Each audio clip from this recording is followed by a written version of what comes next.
These are the lecture notes for chapter 28, and we're on slide 55.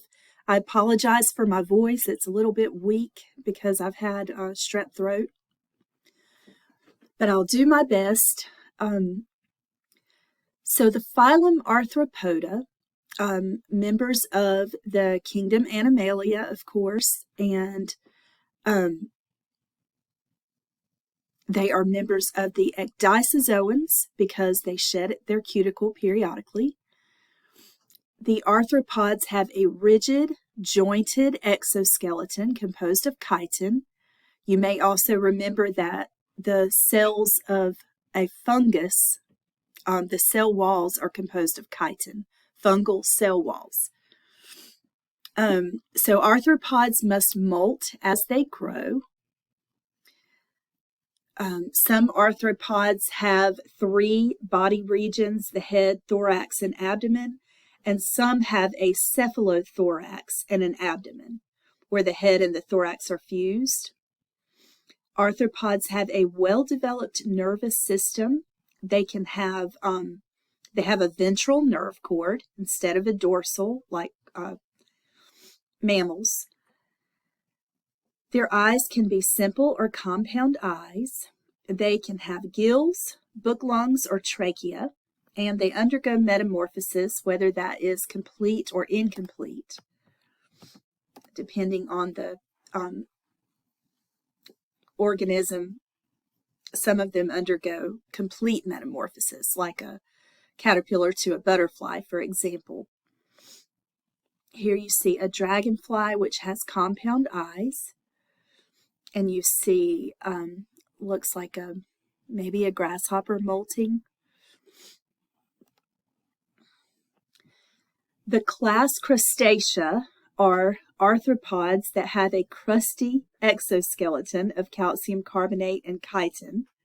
Most crustaceans have compound eyes and 5 pairs of appendages.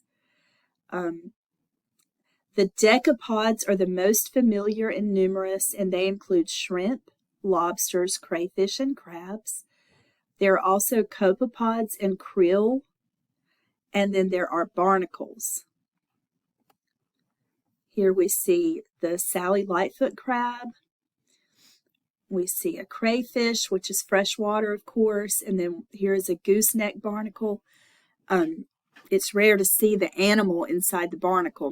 Mostly we just recognize barnacles as forming on the sides of ships and piers and that kind of thing. Crayfish have a thorax that contains 5 pairs of walking legs. The head and the thorax of the crayfish are fused into a cephalothorax.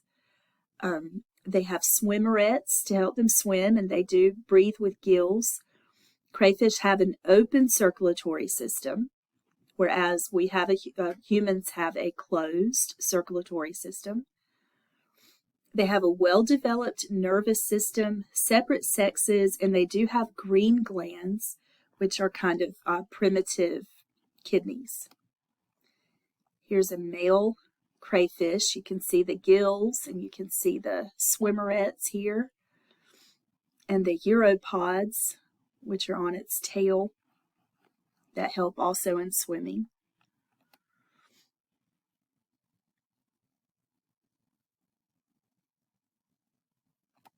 All right, and then we have centipedes and millipedes. If it is a centipede, then every body segment has 1 pair of walking legs. But if it's a millipede, the abdominal segment will have all of the abdominal segments will have 2 pairs of legs. So you can see here that on the left we have a centipede, and on the right we have a millipede. The abdominal segments have 2 pairs of legs. Most insects in the class Insecta live on land. Many undergo complete metamorphosis, and they all breathe by trachea. They're using an example of a typical insect is the grasshopper. The first abdominal segment bears a tympanum, which is going to be sensitive to vibrations and noise. And then the female has an ovipositor in her posterior region. They have a crop and a gizzard for digestion. They have Malpighian tubules for their excretory system, spiracles, which are openings that connect to the trachea, and they undergo incomplete metamorphosis, which is a gradual change in form rather than a complete change, like butterflies. And you can see the diversity of class Insecta here. This is a mealybug, a beetle, a leafhopper, a head louse, a wasp, and a dragonfly. And then we have the chelicerates. So we had class Crustacea, class Insecta, class Chelicerata. The chelicerates include the spiders, scorpions, ticks, mites, and horseshoe crabs. And here you can see a horseshoe crab, and you can see the scorpion and the black widow spider. Now we're going to move on and talk about the deuterostomes, which are still invertebrates, and that would be the echinoderms. Phyloechinodermata means spiny skin. Echino means spiny, dermata means skin. So this is going to include the sea stars or starfish, sea urchins, sea cucumbers, and sand dollars. As adults, they have radial symmetry, but as larvae, they have bilateral symmetry. They do have an endoskeleton of calcium-rich plates with spines. They have a central nerve ring with branches, and they have a water vascular system that's not only used for moving or locomotion, it's used for feeding, gas exchange, and sensory reception. The water vascular system begins with water entering the madreporite or sieve plate, which is a stone that is porous. So water enters there by soaking into that stone, and then the water enters the stone canal, which is not labeled, but it's right here. If you follow the, I can't think, I'm sorry, the arrow, but it's the sieve plate or madreporite, the stone canal, and then there is a ring canal. Water will fill up the ring canal, then it will enter into the radial canals, and then it will fill up the tube feet.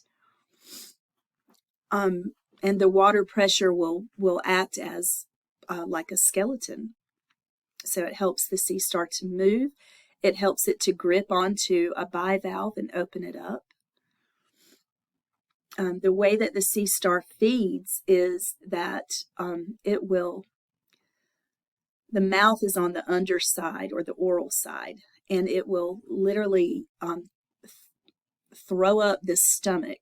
This is called the pyloric stomach, the green sac here. It will eject that stomach out of its mouth, and it will surround whatever it's trying to eat, and it will digest it and then bring the stomach back in once the meat is digested. So it's kind of interesting. You can Google it and watch a video of it on YouTube. This is a sea apple, which is a type of echinoderm, and these are sea urchins you may have seen in a touch tank. And then this is the information on the sea star.